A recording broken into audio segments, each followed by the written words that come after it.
Jerome Hosmer Remick was born on November 15, 1867, in Detroit, Michigan. Initially, Remick pursued a career in finance, becoming a successful banker and real estate developer in Detroit. His foray into the music industry began in 1897 when he purchased a controlling interest in the Whitney Warner Publishing Company, a music publishing firm based in Detroit. The company's founders, Frederick C. Whitney and Harry D. Warner, had started the firm just a few years earlier, focusing on popular songs of the day. Recognizing the potential in music publishing, Remick rebranded the company as Jerome H. Remick and Company in 1902, marking the beginning of his influential career in the music industry. Under his leadership, the company quickly expanded, opening branches in New York City, Chicago, and other major cities, thereby establishing a national presence. Tin Pan Alley, located in New York City, was the epicenter of American popular music from the late 19th century through the early 20th century. The district, named for the cacophony of piano sounds emanating from the publishers' offices, was where songwriters and musicians flocked to make their mark. Jerome H. Remick and Company became a prominent player in Tin Pan Alley, rivaling other major publishers like M. Whitmark and Sons and Shapiro, Bernstein and Company. The company's success can be attributed to Remick's keen eye for talent and his ability to adapt to the changing musical tastes of the public. Throughout its history, Jerome H. Remick and Company worked with some of the most influential songwriters and composers of the time. Among the notable figures associated with the company were Irving Berlin. One of the most prolific and successful songwriters in American history, Berlin got his start in Tin Pan Alley.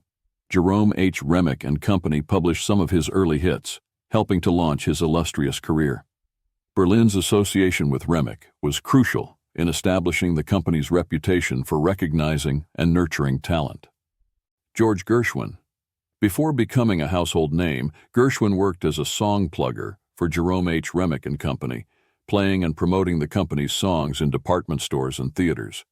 This experience was instrumental in shaping Gershwin's understanding of popular music, influencing his later works that blended classical and jazz elements.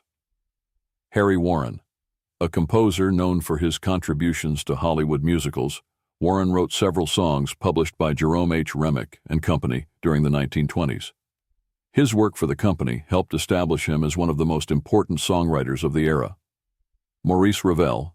While primarily known as a classical composer, Ravel's famous piece, Bolero, was arranged for popular consumption and published by Jerome H. Remick and Company, showcasing the company's versatility and willingness to explore diverse musical genres. The period from 1900 to the early 1920s was the golden era for Jerome H. Remick. The company capitalized on the burgeoning demand for sheet music, which was the primary means of music dissemination before the advent of radio and phonograph recordings. During this time, the company published some of the most enduring songs of the era, contributing to the soundtrack of American life. One of the company's most significant successes was the publication of Moonlight Bay in 1912, written by Percy Wenrich with lyrics by Edward Madden. The song became a massive hit and is still remembered as a classic of the pre-jazz era. Another notable publication was When Irish Eyes Are Smiling, released in 1912, which became an anthem for Irish Americans and remains a beloved standard. The company's catalog during this period was diverse, including ragtime, waltzes, ballads, and early jazz. Jerome H. Remick and Company was known for its ability to anticipate and cater to the public's musical preferences, ensuring its songs reached wide audiences. The influence of Jerome H. Remick and Company extended beyond just music publishing. The company played a crucial role in shaping American popular culture. Through its promotion of songs that became embedded in the national consciousness, the company helped define the cultural identity of the early 20th century. Songs like Alexander's Ragtime Band, 1911, published by Remick, not only reflected the musical trends of the time, but also contributed to the broader cultural movements, such as the rise of jazz and the changing social dynamics in the United States. The company's ability to capture and commercialize these trends made it a driving force in the music industry. Moreover, Jerome H. Remick and Company contributed to the democratization of music in America. By making sheet music affordable and accessible, the company enabled ordinary people to bring popular songs into their homes, fostering a shared cultural experience across diverse communities. Despite its early successes, Jerome H. Remick and Company faced significant challenges as the music industry evolved. The rise of radio in the 1920s and the proliferation of phonograph recordings changed the way people consumed music. As these new technologies became more popular, the demand for sheet music declined, impacting the company's primary revenue stream. Additionally, the Great Depression of the 1930s had a profound effect on the music industry. With fewer people able to afford luxuries like sheet music, sales plummeted, forcing many music publishers, including Jerome H. Remick and Company, to downsize or close their doors. Jerome H. Remick passed away in 1931, marking the end of an era for the company. Although the company continued to operate for a few years after his death, it struggled to maintain its former prominence. By the mid-1930s, Jerome H. Remick and Company had merged with other publishers, and its catalog was absorbed by larger entities, signaling the end of its independent operations. The legacy of Jerome H. Remick and Company lives on through the music it published and the cultural impact it had on American society. Many of the songs published by the company are now considered standards, performed and recorded by artists across generations.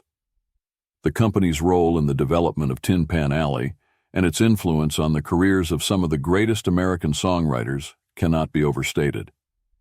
Jerome H. Remick and Company helped shape the soundtrack of a nation during a pivotal time in its history, leaving an indelible mark on the music industry. In summary, Jerome H. Remick and Company was more than just a music publishing company.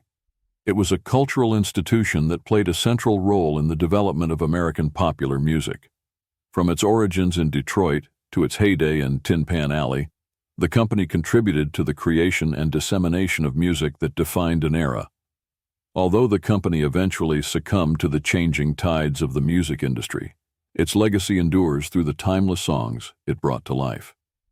As we look back on the history of Jerome H. Remick and Company, we are reminded of the power of music to shape culture and bring people together, a legacy that continues to resonate today.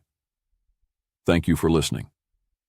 For enthusiasts of historical ephemera, visit history-collectors.com to find collectibles that might complement your collection. You can own a piece of history.